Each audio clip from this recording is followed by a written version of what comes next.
YouTube kanalingiz 100 mingta obunachiga erishdi va siz qanday qilib turib YouTube'da galочка olishni bilmayotgan bo'lsangiz, bu video aynan siz uchun. Videoni oxirigacha ko'radigan bo'lsangiz, siz uchun ajoyib sovg'a taklif qilmoqchiman.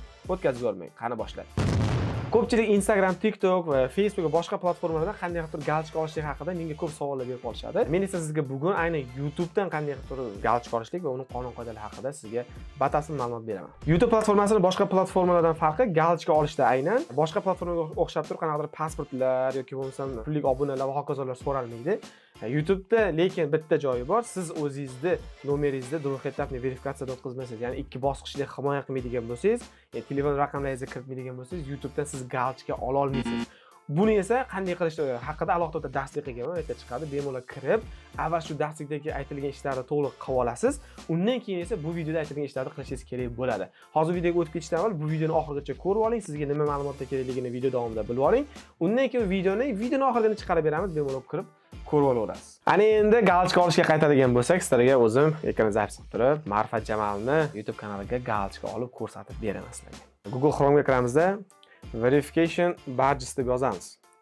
Yozadigan bo'lsak, mana ekranda ko'rib turganingizdek chiqadi. Shuning ustiga bosib Google Helpdan to'g'ridan-to'g'ri YouTube'da nimasiga savol-javoblar bo'limiga o'tadi.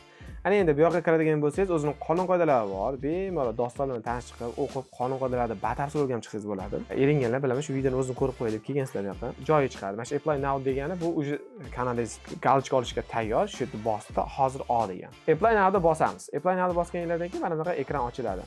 Agar siz 100 mingta o'sha tabriklaymiz, 100 mingta nimaga bo'lgani bilan, obunachingiz bo'lgani bilan bemalol olsangiz bo'ladi va hokazo ingliz tilida rus tilida biladiganlar bemalol o'qib chiqsanglar bo'ladi. Channel name degan, ya'ni kanalda nomini kiritadigan bo'lsak. Kanalda nomini xato qilib qo'ymaslik uchun kanalni o'zidan kiritib qo'yamiz. Ya'ni kanalda nomini Ma'rifat Jamol. Imlo xatolar, orasidagi joylar hammasi birga-bir bo'lishi kerak. Bo'lmasa, hatto shuni kichik bir detalda ham xato beradi. Men o'zim shu xatoni qilganman, birinchi olgan paytim. Shuning uchun shu xatoni qilmanglar. O'zidan copy paste qilganinglar yaxshi. Ana endi bu yerda channel ID degan bo'lim bor. Channel ID bu har bitta kanalda o'zini ID'si bo'ladi.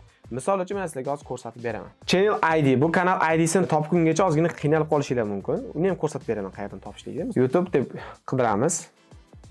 O'zimizda kanal ochiladi. O'zimiz kanalga kirganimizdan so'ng men yerda настройки degan bo'limi bor. Shu настройкani bosadigan bo'lsangiz, eng pastda mana разрешение настройки degan bo'limi bor. Mana bu yerda turadigani sizda kanalingizda ID'si bo'ladi. Buni biz sizga ko'rsata olmaymiz. Har bitta kanalda o'zining ID'si bo'ladi. Shuncha sirda vijir-vijir. Bu yerda copyright qilib turib, boyagi channel ID degan bo'limga paste qilib turib qo'yasiz va o'z-o'zidan bitta submit degan nuqtani bosadigan bo'lsangiz, shu bilan qarabsizki, sizning kanalingizda bir necha kundan keyin, odatda 24 soat ichida bo'ladi, galочка ko'rinadi. Ana endi sizdan shu xatoni qilib qo'ymasligingiz uchun biz shu yerda bitta kichik sizga o'zimiz qilayotgan holatdagi xatoni ko'rsatib beramiz ayni damda. Endi channel ID ni bittada topishlikda yana boshqa yo'l, aytib o'zidan nuqta turibdi, ID here degan. Ya'ni shu yerda bossang ID ga print o'tkazib beradi. Mana kiradigan bo'lsangiz, menga boya o'zimda kanalimda ko'ringan qismi ochilmayapti. Nima uchun deydigan bo'lsangiz, men Ma'rifat Jamolda o'zini Gmail'idan kirib turib, bu narsani qilmayapman. Ya'ni menga dostуп berilgan. Pastda ko'rayotgan bo'lsangiz, mana manager degan yozib turibdi. Men o'zimni YouTube kanallaridagi boshqaruvimni amalga oshiradigan Gmail'im orqali bu yerdan kirib olaman desam, menga u nuqtani bermaydi. Shu joyda bilib olishingiz kerak bo'ladigan, agar siz mijozniki bo'ladi, o'zingiz YouTube kanalingizda galочка olib beradigan bo'lsangiz, o'sha aynan ochilgan YouTube kanal ochilgan Gmail'dan kirishingiz kerak bo'ladi.